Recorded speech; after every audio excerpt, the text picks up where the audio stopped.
So many people here this evening.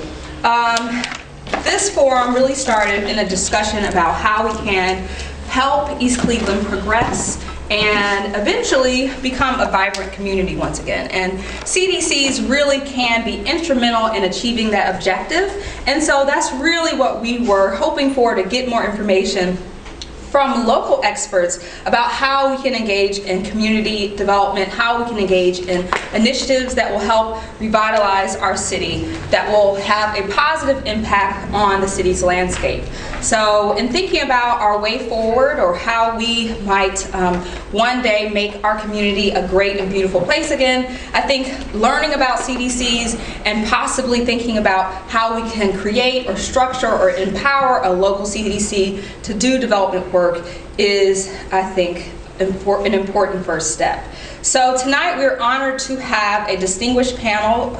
Two of our panelists are running a little behind, but we are going to get started anyhow. But we have a distinguished panel here to share with us their expertise, and they have all been very gracious to come here tonight and to really speak about their work at their particular CDCs. So without further delay, I will introduce our first two panelists, and then they will give their presentations, and we will have some time for Q&A. So I should say that it really is an honor to have Brian Friedman here. He is the Executive Director of Northeast Shores Development Corps. Northeast Shores Development Corps focuses its efforts in the Collinwood area, and they have been tremendously successful in really revitalizing the Waterloo Business District. They have advocated and received over $9 million in public and philanthropic support, and really have helped create a vibrant arts and cultural hub within the city of Cleveland. So Friedman has a history of dedicated service to the city of Cleveland. He is a founding board member for Cleveland Neighborhood Progress. He also serves on the board and is a very active board member for Village St. Angelo St. Joe's High School. He's a graduate of the College of Worcester and also the Ohio State University. So without further ado, we can have Brian's presentation. Where do you want me, here or there? You can be here or there, wherever. You got the corner, and I think it has like a 40-feet range. So. Whatever I do, you'll do. I'll just randomly stand up from that side.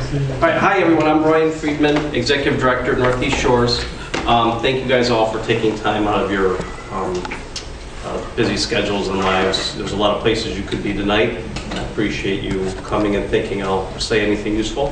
So I appreciate that. I want to kind of give you a little bit of a story arc of the Collinwood neighborhood. This is a story that's very familiar throughout Cleveland, and how we've kind of been using the arts and community engagement through the arts to improve the Collinwood community. And then I'll be more than happy after the presentations to answer any questions that people might have. So, you know, we all have this photo. Everybody in the Rust Belt has this photo. This is when things were nice and pretty and racially segregated and everything was fine and everybody was happy, right? And then this huge global economic meltdown happened and we've all had to come and recover from it.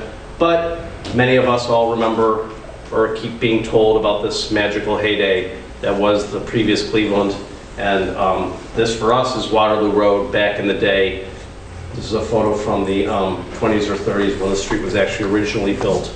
And you'll see how the street has transformed over time. One of the things that's kind of important to the messages that I'll be sharing with you in our particular case, where we used an anchor or the actual existing resource of arts in our neighborhood, is that it's not what a lot of people don't realize is two things about how arts engagement can help a community. One is that artists are already in every community. They already are. You already know church choirs and quilting bees and storytellers and budding hip hop artists and school bands and all those things. There's already arts everywhere, right? It's not something you have to magically attract from the outside. And then secondly, that it's something that is authentic and important to the actual nexus of what makes wherever you are special. In our particular case, this is Frankie Yankovic. He created the Cleveland-style polka and is a former Grammy Award winner. And he actually was born and raised on Waterloo Road, which is an important part as when we talk about music and you guys think about Waterloo today, to please note that this is a multi-decade ago moment that started and has continued to wrinkle through the corridor over time. But of course, this is, Waterloo a few years ago. This doesn't look that surprising to any of you. This tells neighbors and potential residents, stay away, get out of here. Don't fix your kitchens, don't fix your roofs. If you're not there, then nothing will happen and the building will become vacant. And thankfully, at least in our case, we had a visionary that helped us decide what the new future for Waterloo should be, and that is Cindy Barber, the co-owner of Beachland Ballroom and Tavern, who has taken over the Croatian home and made it a critical location now at this point, literally international significance for supporting live music here in Cleveland and continuing the heartbeat of rock and roll here in Cleveland. We're very excited about the Beachland and Cindy's vision, but it didn't happen, what I'm going to show you didn't happen overnight. Beachland's now been open for 15 years and has struggled mightily through a variety of economic downturns and various things that have happened. But if not for the Beachland and Cindy's vision for what the neighborhood could become, frankly, there'd be no reason for me to be here standing here with you guys today. So over that 15-year period, we've really been successful in developing a vibrant, in-demand community in the Collinwood neighborhood from literally a corridor that was 40% vacant when we started our efforts in the neighborhood just a few years ago. And this included a lot of things that are very, very important to us and what's been going on in the neighborhood. Like many CDCs, you'll hear that a lot of us are involved in housing production or housing rehab. This is an example of one of our rehabbed houses. But it's also symbolic of something that's very important to at least our organizational culture, which is making sure that everybody we work with, particularly residentially, but surprisingly for us also commercially, that they have access to actually own their space. And that's been a critical piece, as a lot of people have been, and you'll hear this more and more as I continue my dialogue, that a lot of people have felt like they've been dislocated when an area rises because rents rise, they don't feel comfortable, the landlord evicts them or increases their prices. What we've been really making sure of is that as people have been moving in over time, that they've been able to control when they leave, obviously both residentially but also commercially. And the other thing that we've been doing is also doing a lot of programming using arts to engage in a lot of various topics to make things more interesting, more dynamic, and to deal with intractable issues in the neighborhood.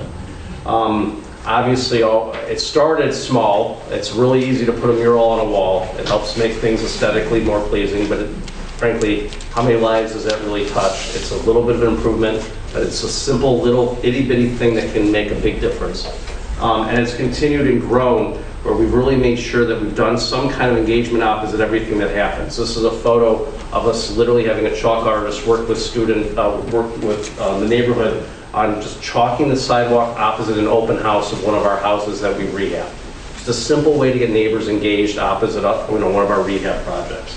And things that have grown and grown from there. Taking up vacant spaces and allowing artists to deploy in those spaces temporarily, using the opportunity, seeing vacancy and vacant properties as an actual asset as opposed to a liability by taking advantage of some of the pieces of the rural, particularly in our case, artists that can use vacant space and deploy it in really interesting ways.